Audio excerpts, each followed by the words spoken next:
Hey everybody, Tiger Tanker and the guys from TrueNorthMotos here. We are driving up to Frank's Motor Bikes up in Bellevue, Washington to do some work. But while we're on the road, we want to talk about what to expect from the 2023 KTM Husky Gas lineup. What's new and improved? Is this the bike you should be buying? What's the big difference between the current generation of bikes? So president of TrueNorthMotos, Dan North. All right, tell us what you're thinking.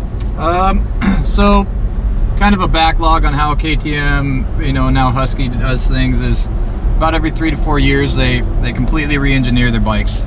So one example of this is you look at what happened in 2019 when the SX and the XC bikes got the current generation of chassis that everything else is using. So new plastics, new frame, just complete rework of the bike.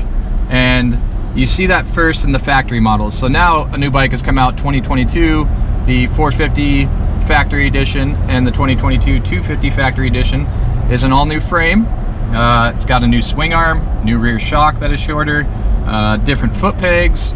The switches are all new, different body work, better grab handles in the rear. The subframe is now a aluminum and composite hybrid, which is supposed to span across both Husky and both Husky and KTM models. So they will share the same subframe, which has not been the case in the past. So things to look out for in 23 is it's going to be a completely new bike. Now this is only going to apply in 2023 to the SX models. Currently, I don't know if it's going to happen on the XC models. In the past, it's always been the case, is the cross country and the motocross models get the updates a year early, and then 2024 would be my guess when the TE and the XCW models will get the new bodywork and the new frame. Now with the wrench of COVID, who knows, but that's kind of what it's looking like, all the telltale signs and how KTM's done stuff in the past. Other things that I've seen for the new bikes coming out is the SX 2-stroke line.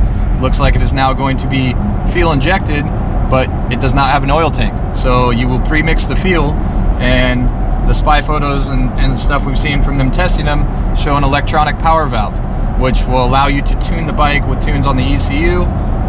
It looks like it might be a throttle body injection or a reed block injection, before the reeds.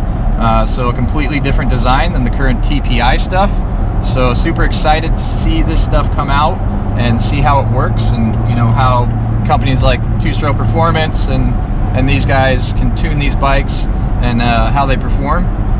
We all know, the early TPIs, about 10% of them had some running issues, and there's different fixes, and guys went about it different ways. Get ECU, TSP kits, custom tuning, idle screw mod, all of that stuff. So to see a completely new gen come out is pretty exciting, and the changes are pretty massive. I'll attach some pictures to this video that I took of the 450 SXF of some different changes. One thing to note, normally on the old bikes, the swing arm had the chain guide tabs coming off, and you could snap those off pretty easily. They've actually beefed up the whole bottom of the swing arm to incorporate that in, so you wouldn't have to use a guard on there.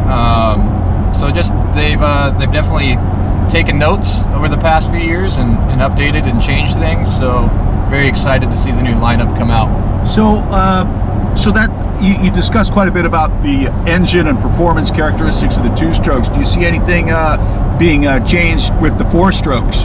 4-strokes are a whole new engine, and the mapping used to be on the 4-stroke models. The difference between map 1 and map 2 was meh. I mean, you couldn't really tell a big difference. From what I've heard, I haven't got to ride one yet. It is a drastic difference between map 1 and map 2. The other thing that they got on the new 4-stroke models is a quick shifter. So shifting without using the clutch is now a thing on the new 4-stroke models. We will see if that carries over into the enduro models. My guess is, like they do currently, it'll only carry over onto non-street legal enduro models for, of course, the EPA guidelines. So, if you look at a current gen EXC versus XEFW, On an EXC, you do not get the map switch and traction control. On the XCFW, you do. So personally, here in Washington, where we can plate pretty much any motorcycle, I like to buy the XCFW model and then get all of those features and usually better mapping and less restricted engine, and then put my street legal kits on that bike. So I expect that to carry over into the future. I do like the new switches. They are smaller and more well thought out. So yeah, excited to see what the future brings and check these things out and build some wiring harness kits for them. So pricing, are we looking at a dramatic price jump in this year, the next year? What have you heard? So far from what I've seen, it's probably going to be the normal $500-600 that they go up, but I don't think it's going to be, you know, a drastic couple $1,000s. You know, time will tell, and I'm not positive on that, but that's just, you know, my guess from what they've done in the past. So cool. So for the person that's never heard of TrueNorthMotos before, one of the things that the company does is make rack systems for serious dual sporters for 4 strokes of all KTM products, and also make specialty lighting products that are plug and play and very high performance, high quality, and you know, customers get a very good installation video for both the rack, the lighting systems. What is TrueNorthMotos going to do as far as a lighting kit for this stuff? How soon will it be available? The rack system, etc. So I have my name on the first 300 XC 2023 that comes in.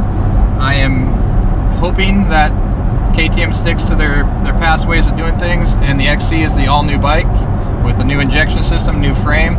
Once we have that bike, I'd say within a month of owning the bike, we will have our lighting kits on the website, and that'll be a year early for the Enduro models, because that's what will follow. So when the 2024s come out, we should have everything already ready for them, and then, you know, once we get the 2023 in, I would look for, you know, end of the year. Realistically, the bike's probably going to be, earliest is going to be, you know, August, September is when it's supposed to come in. So it just depends on when we get the bike, but once I have it, a month, we'll have it dialed in. Well, cool. You know, you work with a lot of the different dealerships here in the Pacific Northwest, and service a lot of their customers' bikes to improve them and make them really top-notch pieces of equipment. What are you hearing about availability? The whole COVID supply chain disruption. How are things looking as far as that goes? What have you heard? You know, I'd expect it, and kind of what I heard, it's about the same as last year. You know, the bikes might be a month or so late.